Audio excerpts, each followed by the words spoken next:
Good afternoon, everyone. Thank you for joining us today. My name is Rachel Fisher. I see some new names in our list of attendees. So I'd like to welcome you all to a CCS member library if you're a new employee.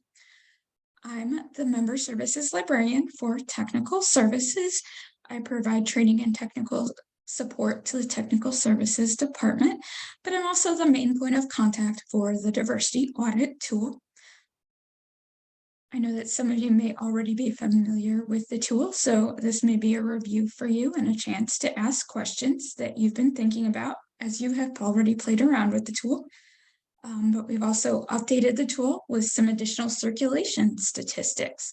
So in addition to providing an overview with the tool, I will also be including an overview of our new features. So this is our agenda for today. Today, I'm going to begin by introducing the concept of the diversity audit tool, the general topics that it audits, and its limitations and benefits. I will review how to access the tool and provide an overview of the two dashboards that make up the tool. Then I will end with a case study on analyzing and selecting videos so that you can see the tool used for a practical task. Before I begin the introduction, I'd like to start with a brief poll to see who's attending this session today. So I've launched the poll. It's how often do you use the diversity audit tool? I'll leave it open for a little bit until everyone's answered. Okay, we've got all of our answers today. So 67% haven't used it before. That's great. So this session will be completely new for you, and 33% have checked it out once or twice. Good. I won't be repeating everything again for all of the people who will be attending today.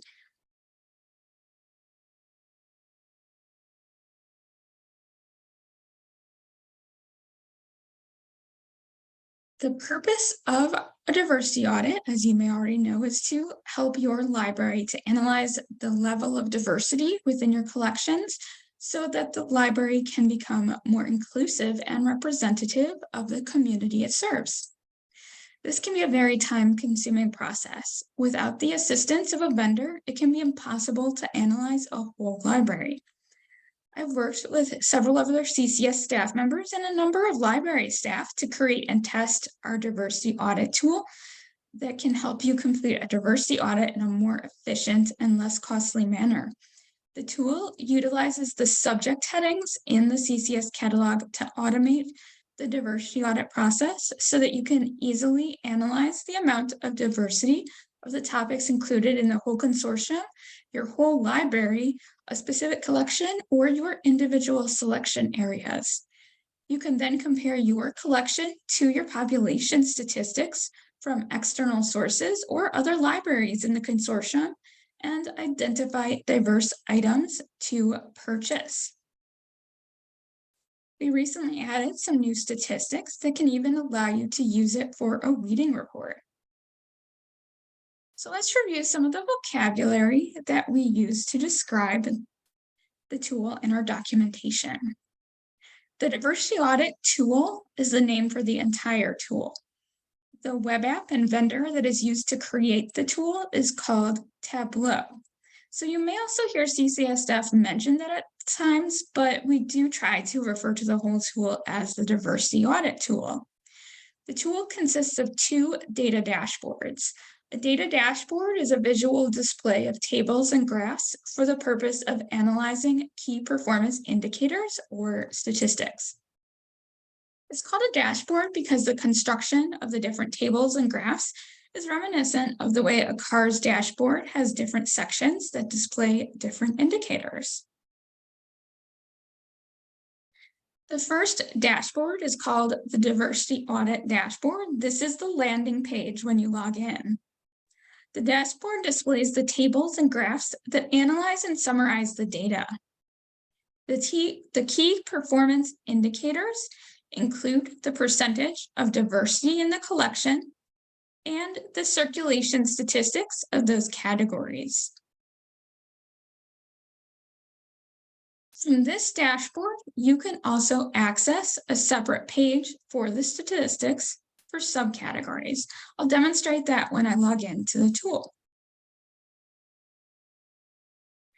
The Collection Development Dashboard displays a table to assist you with your selection process by marking titles that the library owns so that you can identify diverse titles that are already owned by other libraries in the consortium. Bob, our system administrator, just added a new column of data to the table that indicates which titles have circulated in 3 years.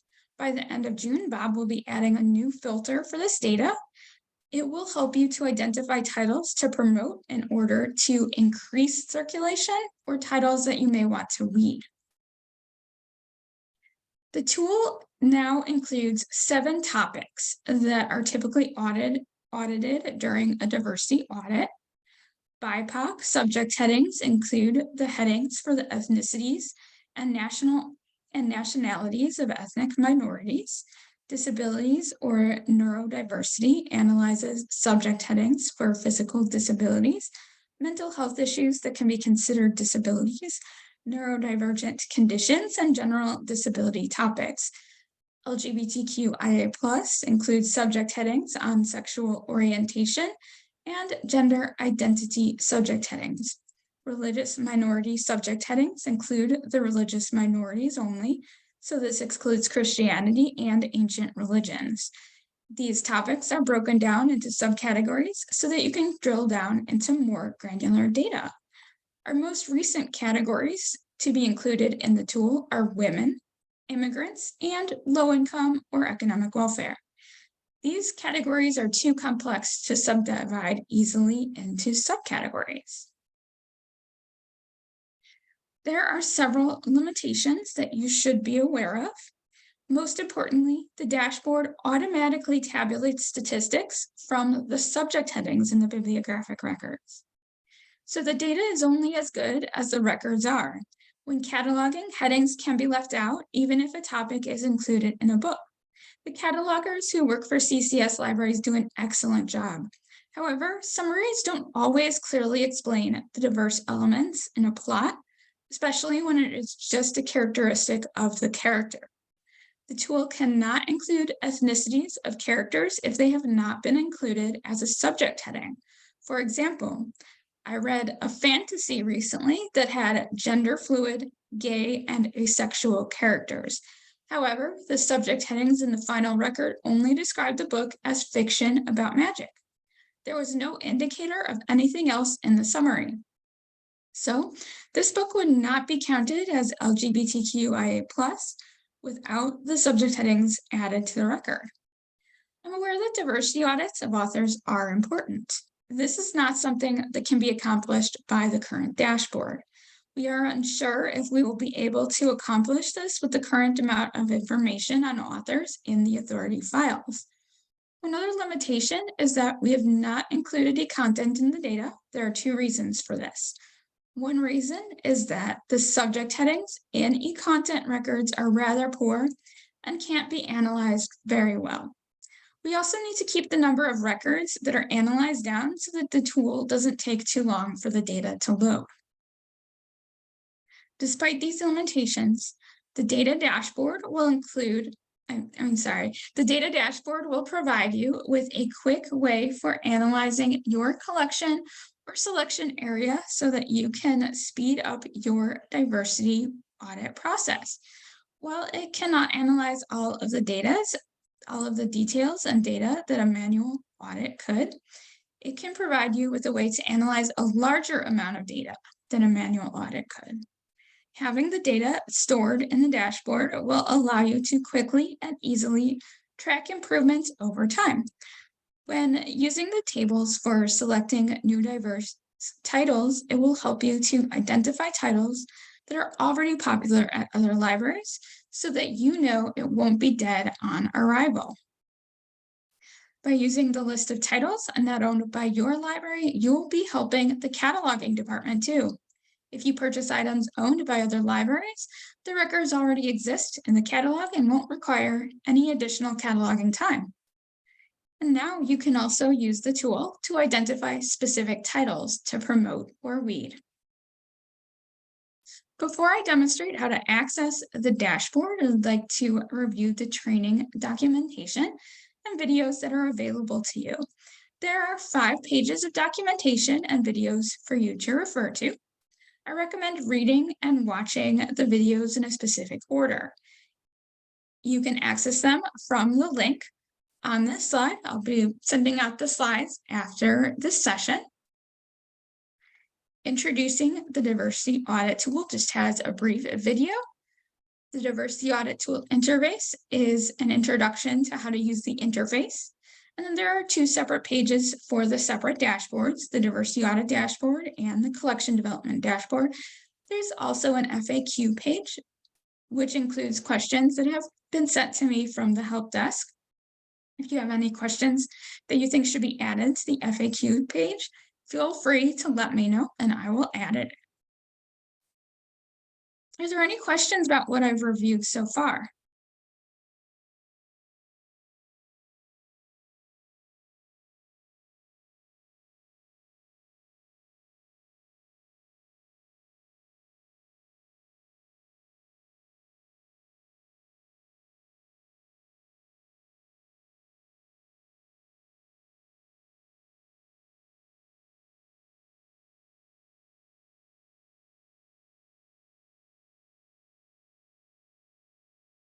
I don't see any questions in the chat, so I am going to move on to my demonstration. So you should be seeing the CCS webpage now. From the CCS website, you can access the list of web pages on the tool by opening up this how-to drop-down menu and navigating to the reporting page. Take some time to load, 1 second. On the reporting page, you'll see a category for the Diversity Audit tool. If you click on the arrow, you can expand that list and you'll find your list of pages. From the CCS website, you can also navigate to the tool from the Member Tools A to Z page. If you open the Member Tools drop-down menu, click on Member Tools A to Z. At the top, you'll see a title for the Diversity Audit tool. You'll also be able to access the Diversity Audit tool from web reports. That's reports.ccslib.org. When you navigate to the tool, you'll see a sign-in screen. In order to log in, you will use the same login information that you use to log into web reports and the CCS webpage. That is your L2 account information, your L2 account username and password.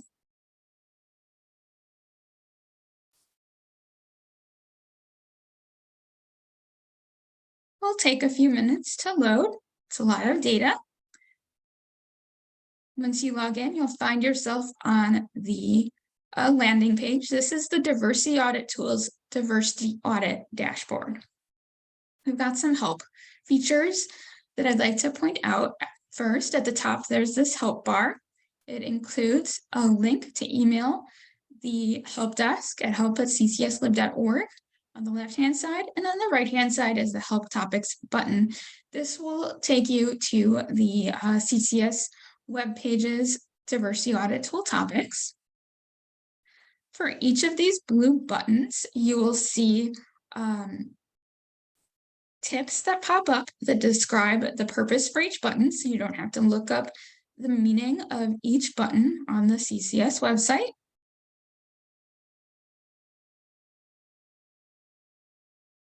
So as I explained, this is the Diversity Audit Dashboard. So this dashboard includes the graphs and tables that analyze the bibliographic records according to broad categories. And we also have a link to narrow down the data into the more specific subcategories, and I'll show that soon. At the top, you'll see a table called the summary table, the diversity audit tool summary. This includes the broad categories of women, BIPOC, BIPOC stands for Black, Indigenous, and Peoples of Color, disabilities or neurodiversity, religious minorities, LGBTQIA+, immigrants, and low-income or economic welfare.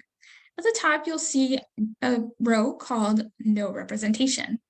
No representation signifies all of the records that do not have a subject heading that fit within one of the categories.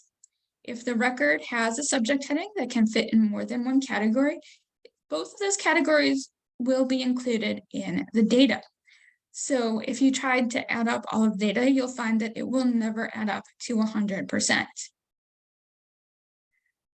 In the first four columns, we have we have our collection statistics in the first four columns. This includes the percentage of bibliographic records in the collection, number of records in the collection, percentage of item records in the collection, and the number of item records in the collection. These percentages will differ because of the additional copies that libraries can own.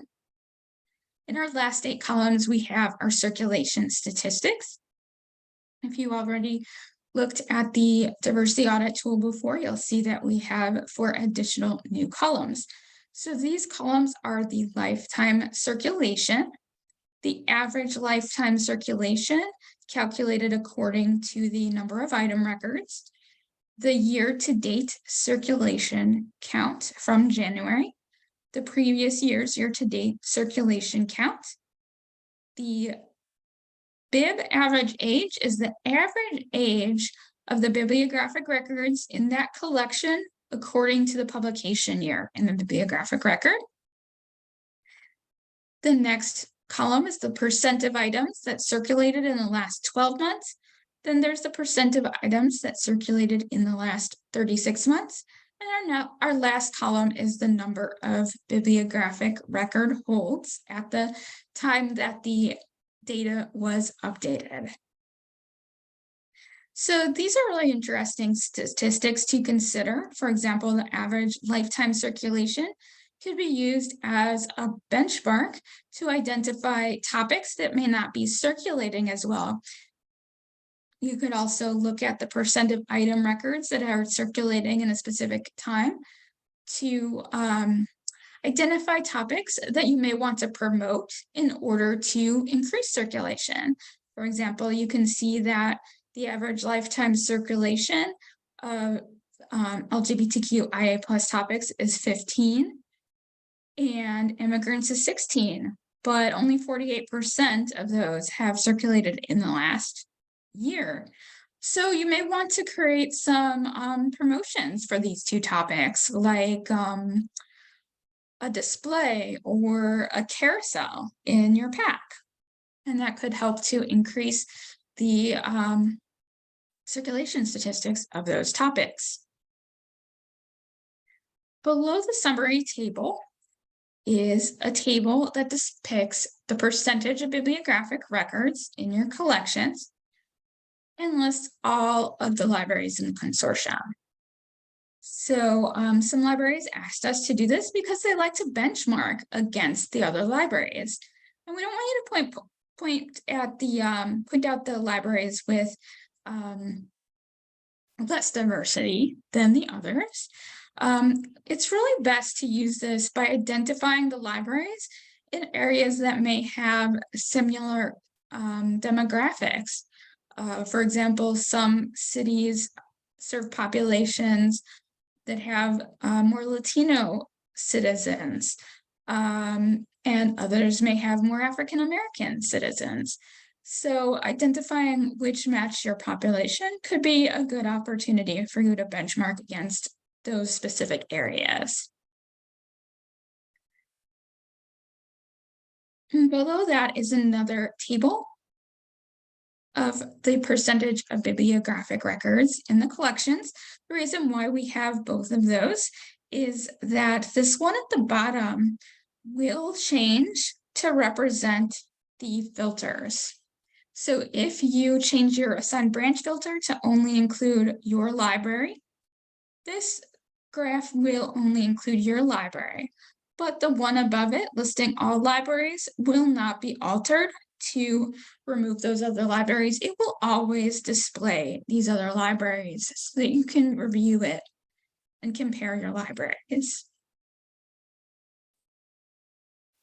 So at the top are filters. These filters will help you to home in on your data so that you can choose to analyze the data of just your library, just a specific collection, or your specific selection area. So our year of the first available date is a slider bar at the top. You can also alter it by clicking on the date to alter the text box. The first available date is a year that's in your item record. It signifies the date in which your item record was switched from in process to available. So by using this, it can help you to identify the data for a specific year of purchases. You could say change this to 2019 and compare the data from purchases from 2019 and then change it to 2023 and compare 2019 to 2023. Publication year is the publication year that's in the bibliographic record. The collection is the collection that's in your item record. The collections we have are the adult, teen, and youth, fiction, multimedia, and nonfiction. As I mentioned before, e-content is not included. We also have things that you may not need to analyze, like video games and music CDs. Those have been left out. So in order to use any of the filters, you would just uncheck all and then check the collections that you would like to analyze and then press apply. This will alter the data. And then when you see the circle disappear, you can click away and it will close the drop-down menu. The mark type of material is a type of material that's in the bibliographic record. This is the type of material that Polaris uses in order to decide which icon to display in the path. The statistical code is in the item record. Not all libraries use statistical codes. This includes Dewey Decades and genres. The primary language is from the primary language field of the bibliographic record in the 008 field, if you're familiar with MARC. You can use this to filter your data to just the English-only records or to any non-English record. If you are interested in bilingual or multilingual materials, you should select all of your languages that you're interested in analyzing in your primary language field, and then select all of the languages again in the additional languages field. It may be in both fields. So for example, if you are interested in English and Spanish bilingual materials, you would select English and Spanish in the primary language, and then select English and Spanish again in additional languages.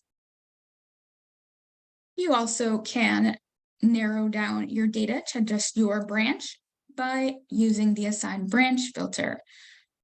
This one does not have the apply or cancel button, so it will automatically change your data as you uncheck and check the filters. So down at the bottom of the screen, you will see a toolbar. This is the toolbar that came to us from Tableau. So this allows you to revert your data or undo your last action when you have updated your filters. So I'm going to reset the view because I had data in my filters. You can also save a view. This is useful for you so that you don't have to change your filters every time.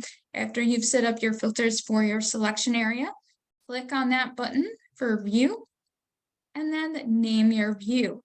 So even though you are logging in with your L2 account, there The L2 accounts are all linked to one email address for your library. So once you set up a view, you'll be able to see other users' views. So you may want to use your name to identify your view, your collection area or selection area, some way to make sure you know it's your view.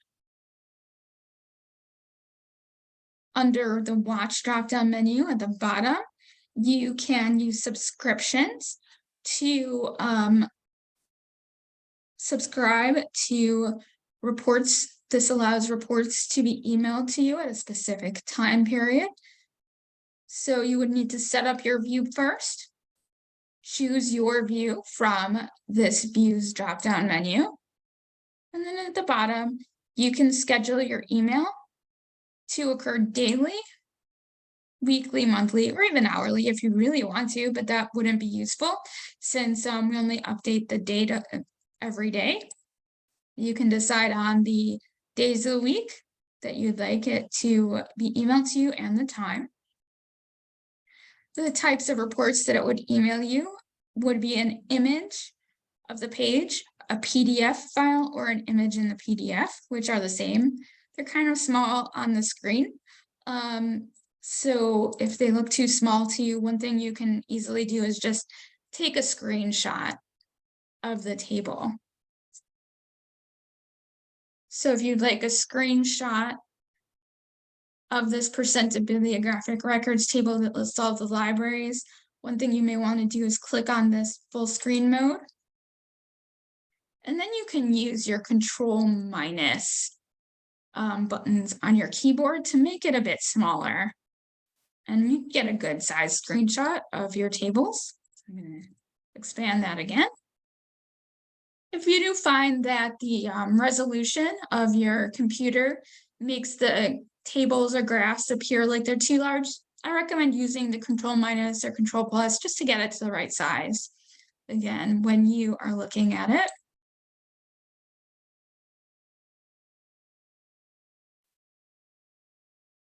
And so I previously mentioned the subcategories. So if you click on this big drill down into subject matter categories button below the summary table, you'll be able to look at your data of the narrower subcategories. So you can easily navigate to the different categories at the top by clicking on the blue buttons. The BIPOC table is the only one that has subcategories and subcategories. So our subcategories include Asian, BIPOC, which is just a local subject heading for Palatine, Black, Hispanic or Latino, Indigenous, Middle Eastern or North African Arab, multiracial, Native Hawaiian or Pacific Islander, and race-related topics.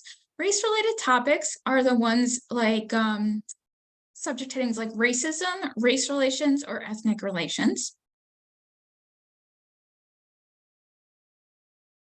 And for our subcategories, we included nationalities that are mostly aligned with the US Census.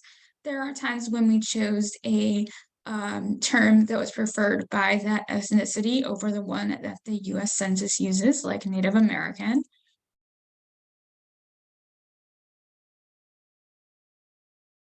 I'm not going to go through each of the subcategories because we don't have time. They are listed on the Diversity Audit Dashboards page on the CCS website.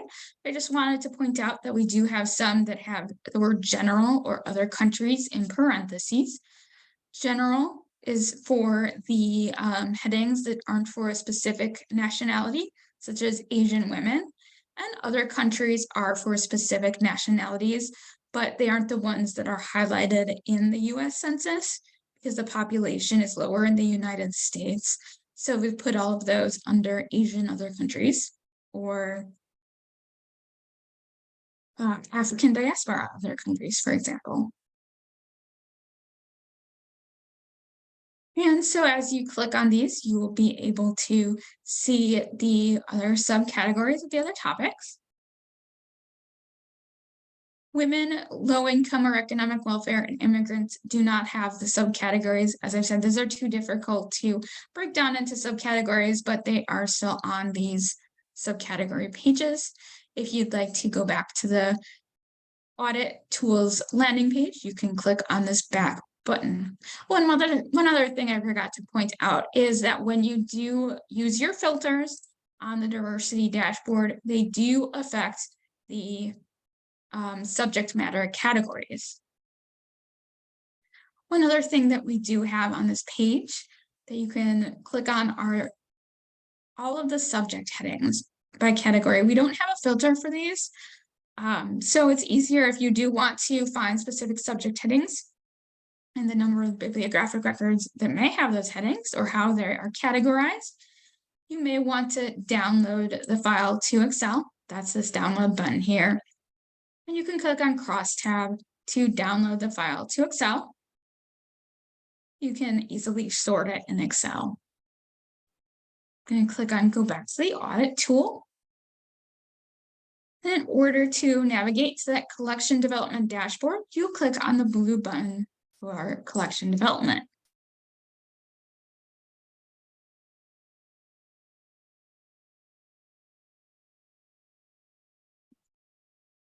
So on this page, it has one table, title selected for analysis. You can either analyze the data on this page, or you can use the download option to download the data to Excel.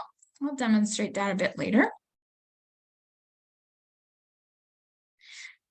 The data included in this table include the title, author, subject matter, subcategory, subcategory. In the case of the BIPOC categories, marked titles owned. So when you use this owning library highlighter, you'll be able to mark the titles that your library owns. Publication year, the bibliographic records control number is BibID, so that you can quickly look that up in LEAP to take a look at that bibliographic record. The collection from your item records.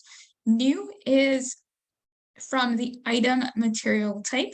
So this data comes from whether the material type is a new material type or a regular material type. For example, book new or new. And you'll see separate bibliographic records lines in here if libraries have different combinations. So for example, you can see number 2, 3, and 4 in these rows are all the same title, and they have all the same bibliographic record numbers.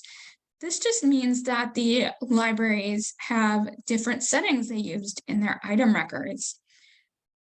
And this is a good example of something that's probably a middle grade topic. You can see that some libraries have it in the youth fiction collection, and some libraries have it in the teen fiction collection. So if you're analyzing middle grade material, you'll want to select both youth fiction and teen fiction from your collection filter at the top, because you'll want to have the largest amount of data in your title selected for analysis list. And it allows the owning library highlighter to work better if you have more data. There's also going to be additional rows if some libraries have labeled those as book new, and others have labeled them as just the book item material type. Our newest column on this page is circulated in 3 years. This will help you to identify the titles that are circulating better than others and are more popular than others. If they're not circulating, that's not necessarily a bad thing. It can help you to identify titles to promote. You could pull those and make a display, or you can use those titles to make a carousel for the pack. The item's lifetime circulation can also help you identify the most popular titles to purchase that you don't own yet. There's also a row for a number of items that are linked to that bibliographic record. You'll find an ISBN or UPC in the second to last column. It only includes one ISBN or UPC from a whole record. Frequently, there are more than one. So it might not be the one that you own, but it will help you to identify information about that if you search for it on a vendor's website. And the last column is the number of holds that are currently on that title. There is one question in the chat for the item circulation data. Is that showing across the consortium for the selected library? This is the data that is for the whole consortium.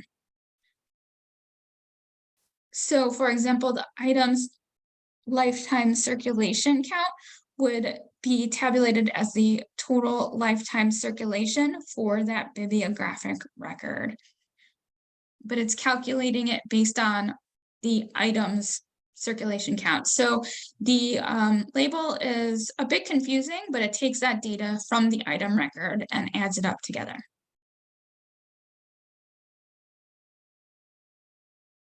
So at the top, the filters are mostly the same as the ones that you saw on the diversity audit dashboard, but they are independent of that diversity audit dashboard. If you set them up on the diversity audit dashboard, you will need to set them up again when you move to the collection development dashboard. The year of the first available date is also a slider bar. And you can change that date also by clicking on the date. Our publication year does have a default of 2022 and 2023 right now. This makes the data easier to load. It can take a long time to load all of the data. So if you do want to analyze a different publication year, you'll need to update that before you analyze your data. The statistical code can be a glitchy. So if you do use statistical codes, what you need to keep in mind is that other libraries may be using different statistical codes or may not be using statistical codes at all. I find that the tables work best when you use the owning library highlighter if you use more statistical codes. So when you do narrow down your codes, one thing you need to keep in mind is that you always need to select none because there are libraries that don't use statistical codes at all and may use varying different statistical codes. So keep in mind different variations that they may want to use, like suspense and thriller could be applied to either a suspense or thriller.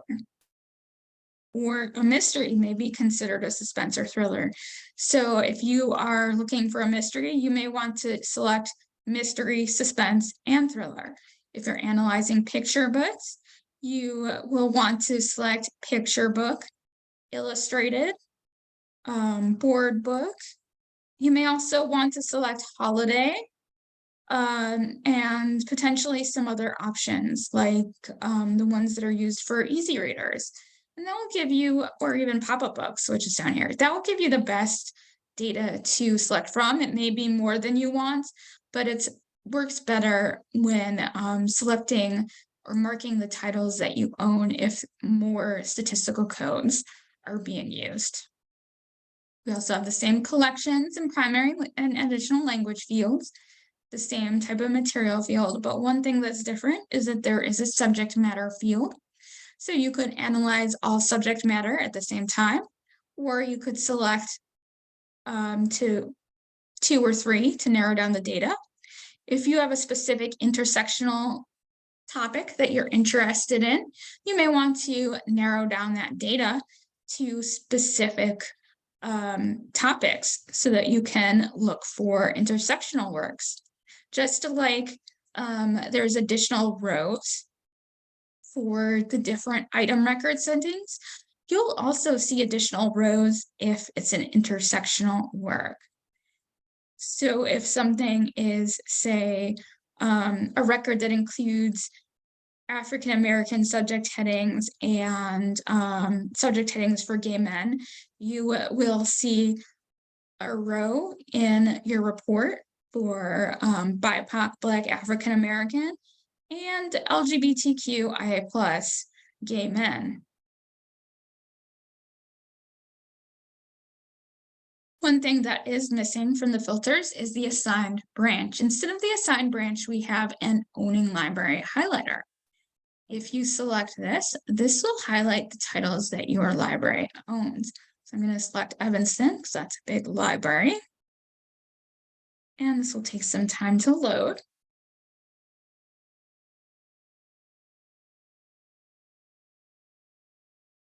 And this adds an asterisk to that marked titles owned column.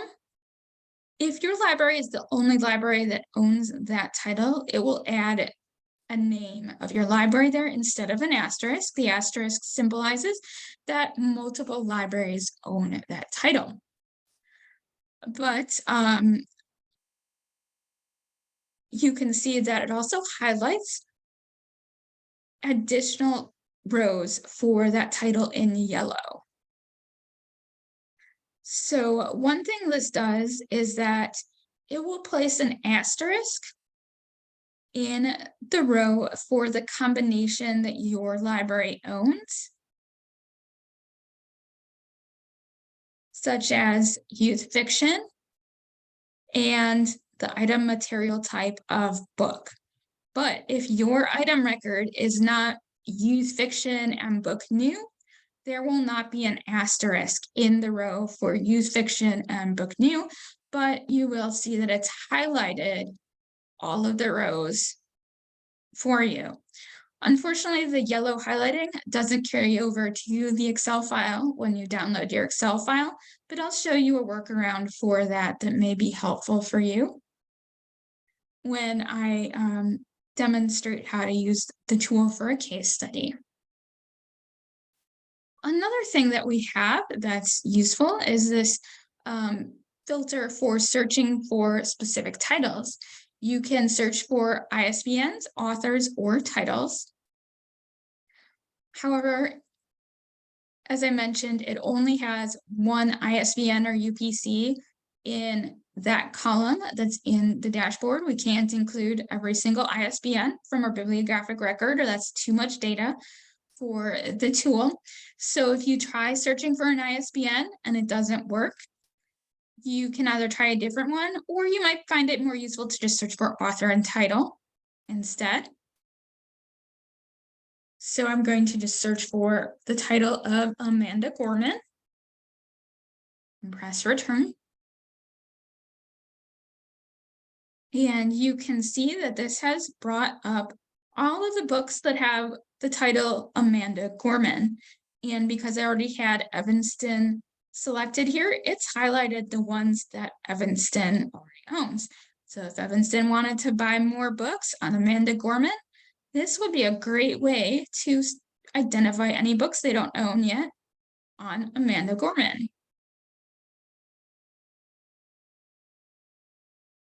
But if you do have troubles finding something that you're searching for, the first thing I recommend doing is changing that publication year, because it has the default of 2022 and 2023. If you're searching for something that was published in 2019 and it doesn't show up, change the publication year first and it will show up again. So I'm going to reset my view.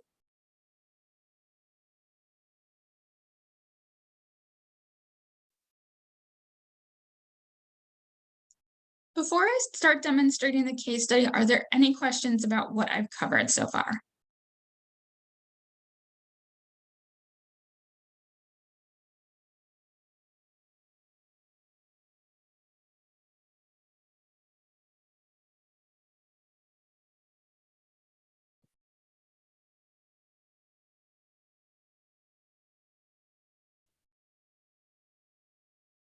I'm going to go back to my PowerPoint one moment.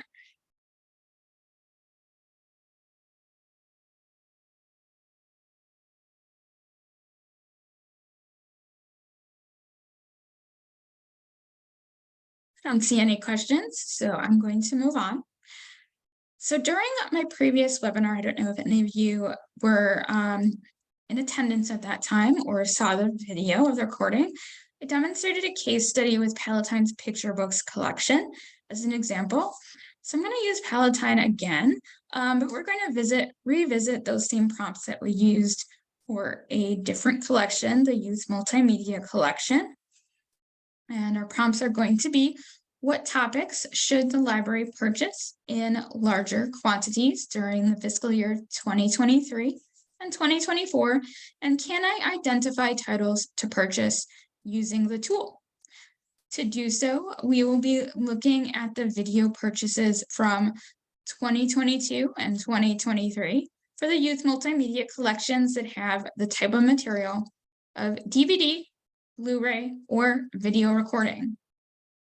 For this case study, I've also pulled up the 2020 census results for Palatine and highlighted the ethnic minorities that make up 3% or more of the population. And we can come back to this after I've applied the filters if you think it would be useful to take a look at. So you can see that African Americans made up 3% of the population. Asians were about 11%, and two or more races was 3%, Hispanic or Latino was about 20%.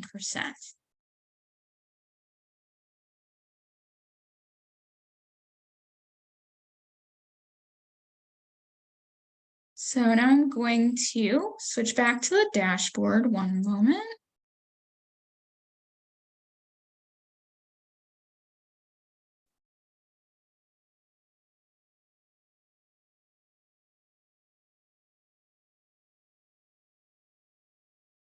Okay, so I'm going to go back to that diversity audit dashboard landing page. And because we're going to be analyzing specific years of purchases, I'm going to use the first available date, because the first available date represents when it was changed from in process to available.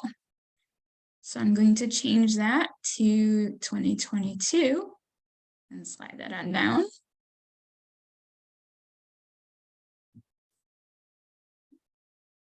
To 2022 and 2023. It can include all publication years. And I'm going to change the collection filter to youth multimedia. So I'm going to uncheck all and check youth multimedia and then press apply. Next, I'm going to alter the mark type of material filters. I'm going to uncheck all of them and just check Blu-ray plus DVD, Blu-ray disc, DVD, and then press apply. I'm not going to use the statistical codes today. And I'm going to now change my assigned branch to Palatine's assigned branches. We have 3 assigned branches. Okay, so as we've changed the data to Palatine's assigned branch for their videos in their youth multimedia collection that were purchased in 2022 and 2023, we can see that there's a lot less categories here. So in that time period, they primarily focused on BIPOC and religious minorities, women, and some immigrants, as well as their topics to select from.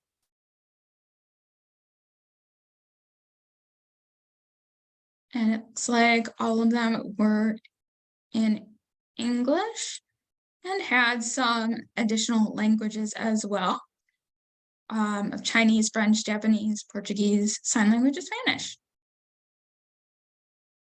So as you change the filters, it's a great example of how the other filters are altered when you change one filter. So you don't see all of the languages here. You just see the ones that are used by the materials that are being displayed in the filter. So looking at this data and the categories that are available, if you were purchasing the youth multimedia for the youth multimedia collection, are there any specific topics you think you may want to focus on for the next fiscal year to increase the diversity of the collection? Feel free to answer in the chat.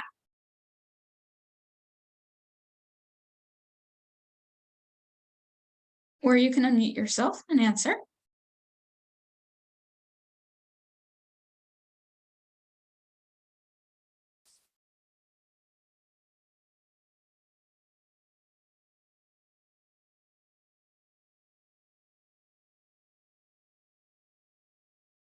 with one suggestion of immigrants. Great.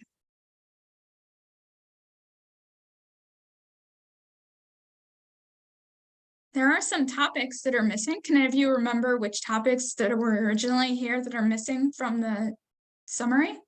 Low income or economic minorities.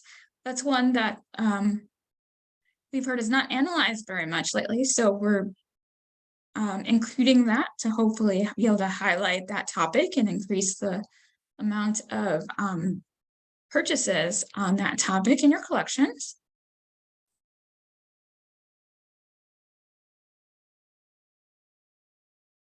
LGBTQIA+ is also missing from this, so they may want to add some more videos in the collection on that topic. So I'm going to now drill down into the subject matter categories, see what we can see. So let's just take a look at this BIPOC table. So you can see it's much shorter than it used to be. And we also have another topic suggested in the chat, disabilities. Yeah, that would be a great one for them to purchase for youth multimedia. So we can see that they've done a pretty good job of purchasing videos on African-American topics during that year. And they've also purchased some on South American, Native American, Middle Eastern, Native Hawaiian, and Pacific Islander, and race-related topics. So are there any specific topics looking at this that you think they should purchase related to the BIPOC minorities that may be living in Palatine? Asian, yeah, they have a really large Asian population in Palatine. It would be great for them to add some works that would be specific to Chinese, Korean, and the South Asian population in Palatine.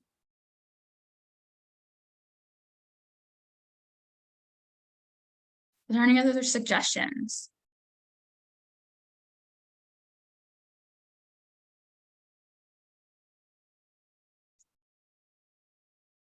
I just want to navigate over to LGBTQIA+ here too.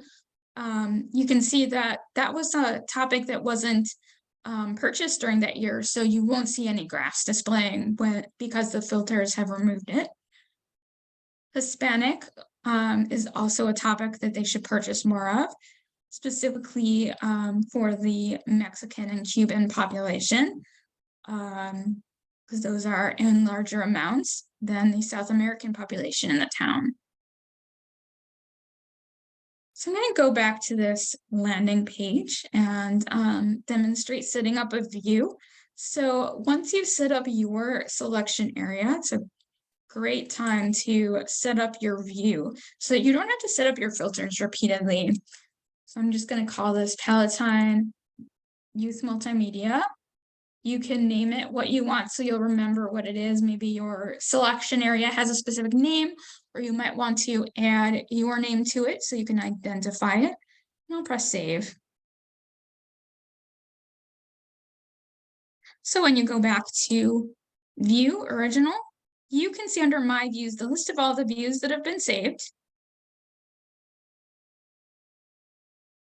And once you have a view that's been saved, you can set up your subscriptions. So click on subscription.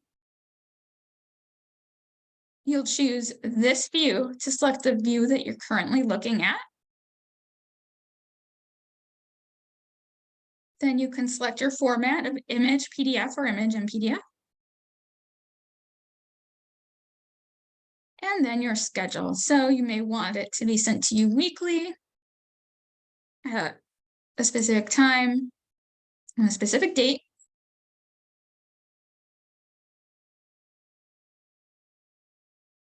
I'll set it up for Monday.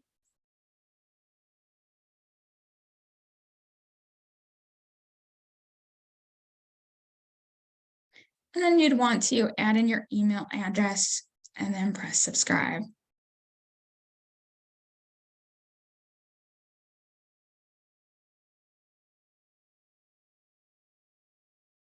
Or here you can select subscribe me, and then it will subscribe.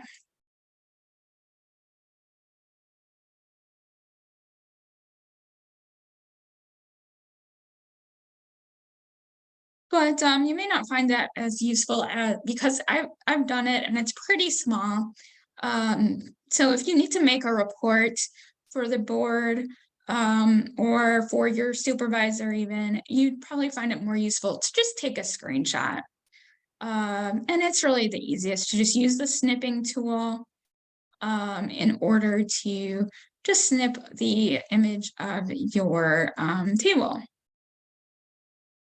The other option that you can do is to download it. You can download the PDF image or your file. So as you can see, the image that's popped up, this is really small.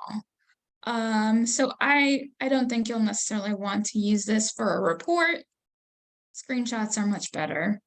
But if you want to download it in Excel, that's fairly useful. You would press cross tab. When you're looking for the specific sheet to download, you'll want to look for the one that says download. That's the correct one for you. You can choose Excel or CSV and then press download.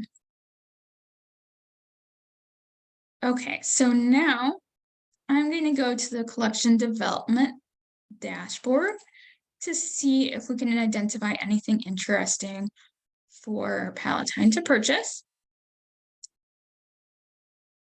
So I'm going to alter the first available date to 2022-2023 again.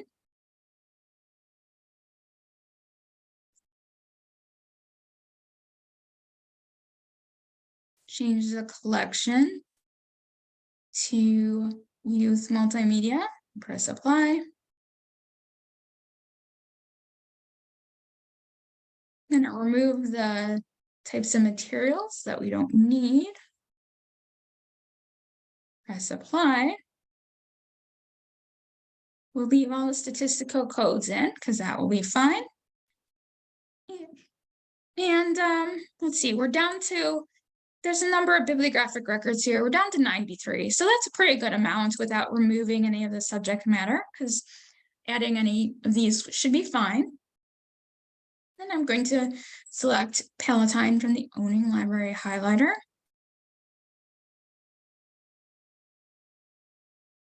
And you can see that it's highlighted what is owned in yellow and marked the titles with an asterisk. I'm going to download this in Excel. One moment. So I'll choose cross tab. I'm going to choose the sheet that says download and press download. Okay, I'm going to need to stop sharing my screen for a second and switch to Excel. One moment.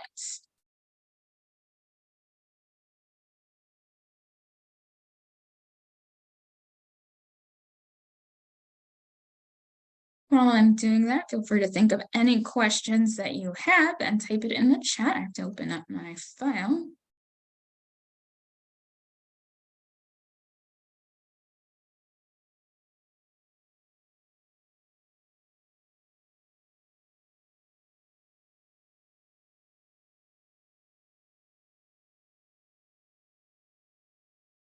Okay, so here is the Excel file. So as I pointed out, it does retain the asterisk or the word Palatine or the name of your library in this marked titles owned column, but not the yellow highlighting. So the one thing you can do is take advantage of conditional formatting to highlight duplicate titles or bibliographic record IDs. If you have never used conditional formatting yet, it's a great function that I actually use quite a bit when working with Excel spreadsheets. So it's this drop-down menu right here, conditional formatting. To highlight the duplicates, instead of removing the duplicates, you can press highlight cells rules and then duplicate values. And press OK. So it will highlight additional ones that your library doesn't own. So it's not perfect, but it will help you also maybe identify something that's intersectional, for example. You may have some version of West Side Story probably on your library shelves, but Palatine doesn't own this version or this specific bibliographic record. They probably have a different edition. So you can see this is a great example of finding something that is intersectional, because West Side Story has subject headings for women and Puerto Ricans. So you can see that it's created 2 rows just because of the different subject headings and the categories. So by looking through the ones that are highlighted, you can quickly glance to see if something has an intersectional interest.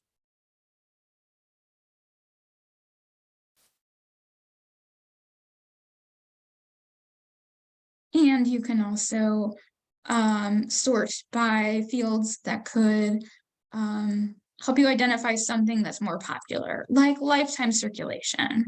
So obviously, West Side Story is the highest lifetime circulation. But I'm going to sort by this. And one thing that you do need to do when you're sorting is that you'll need to format this so that it's formatted as a number. If you click on a field that's numerical and it says sort A to Z, what you're going to want to do is to change this to a number. So if you right click on the column and you can click on Format Cells, change this to a number, press OK. Well, that didn't do it. So you'll have to right click on, if you see something with a triangle, the green triangle, then right click on it, format cells to change it to the number, press OK.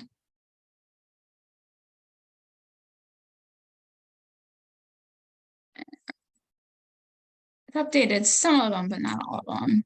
Okay, let's try this again. I'm going to highlight all of those and change the formatting.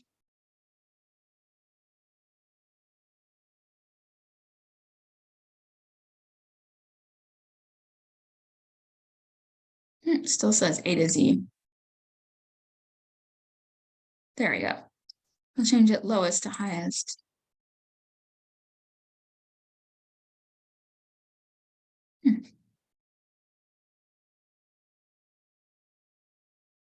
Okay, so that didn't work. It looks like if we click on this, on this exclamation point, you can then convert it to a number. So that should work for all of those.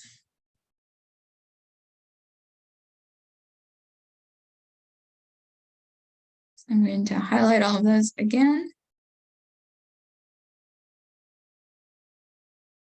Or you can copy the format using Format Painter and then drag it down. See if that works.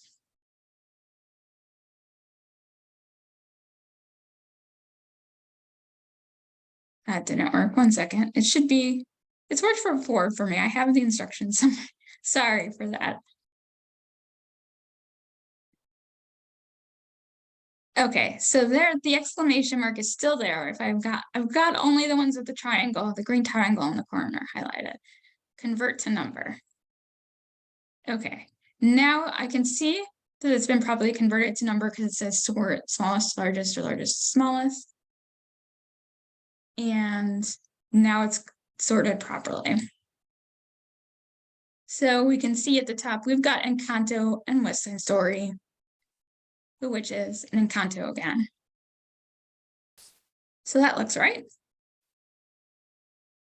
And if we look through this, we want to find something that Palatine does not own, that they wouldn't have an asterisk in it. So this looks like a good one here. We've got one called Dog, And we can see that it's on disabilities or neurodiversity, and the subcategory is mental health. So this could be a good option for them to potentially purchase. It's fairly popular with a lifetime circulation count of 588. So one thing they may want to do is just to double check they don't own it and the diversity audit table wasn't glitchy when it marked what they owned. You can just copy the control number and search for it in LEAP. So if we look through this, we could see if there's anything else that could be potentially useful for them. Here's another one that has a subcategory of neurodiversity called Tyson's Run. That's also fairly popular with a lifetime circulation count of 204.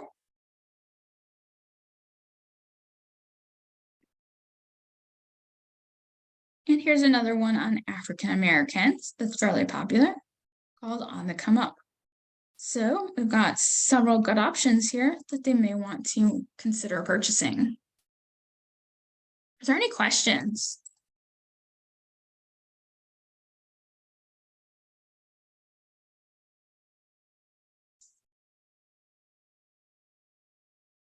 Column K. Column K is new. So that is taking information from the item material type and the item record. The item material types include new and not new material types, such as book and book new, or video and video new, magazine and magazine new. So if it's a new item material type, there will be N in the new column. If it's not a new material type, there will be nothing there in the new column.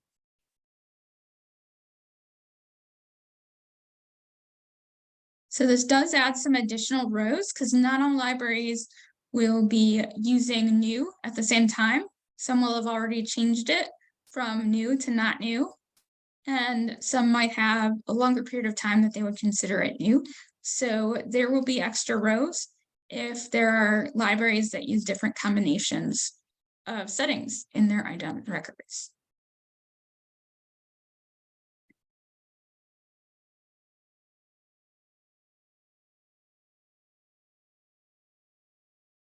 Are there any questions?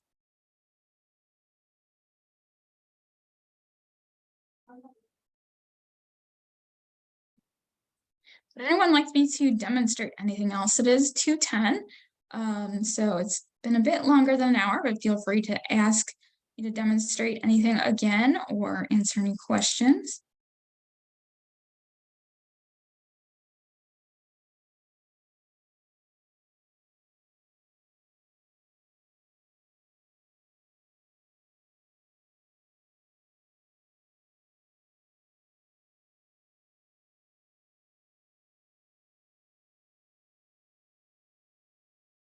We are always interested in improving our training options that we make available for you. So we do have a survey that we'd like for you to fill out. I've just posted it in the chat. You can let us know what you thought of today's webinar and any other suggested topics that you would like to see for our webinars. I'm going to be sending out an email to everyone once I've got the video online with a link to the video so you can watch it again, and anyone else who wasn't able to attend today can watch it. And I will also send out a link to my presentation so that you can have the links from the slides.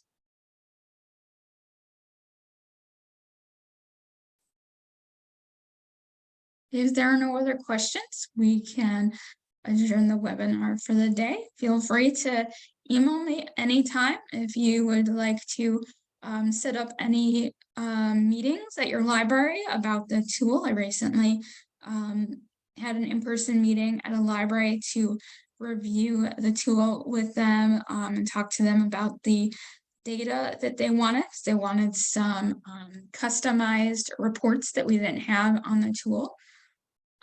So if you are interested in having some additional customized reports that the tool is not displaying, we can arrange that as well.